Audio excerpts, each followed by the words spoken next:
یا اینا زمینم میاداغه سلام چطوری؟ کجایی بابا 2 ساعته دارم دنبالت میگردم. خود تو ما میدونی حسلم سر میره میام غلاب میندازم لبشت کجا دارم برم دیگه. میگم حالا همه میه اینجا ماهی میگیری چیزی هم گرفتی؟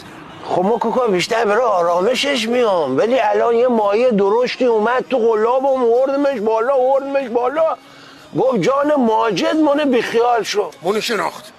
کجا ماجد میشناسیم؟ چقدر هم درشت بود. با تو یه قله ماهی باش بزنیم ولی رفت دیگه. نشونه ای چیزی نداشت این ماهیه؟ چرا اتفاقا رو دنبش یه خالی داشت. بودی این شبوت بود. شب بود؟ نه اسمش شبوته. میشناسی؟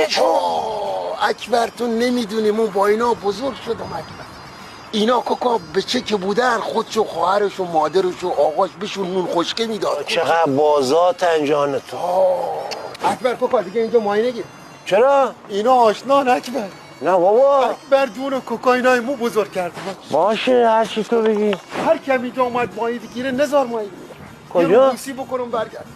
ما میرم دنبالش این کار برم. میگم بابا میفت ولکن ماجه کجا میخوای بری با لباس و اینک ریبان کجا میخوای بری؟ اکبر با اینک ریبان بهتر میبینه. خیلی وقت ندیدم. نکن ماجد تو میخوای بری ما به خانواده چی بگم غرق میشیم ماجد بسه من دیگه.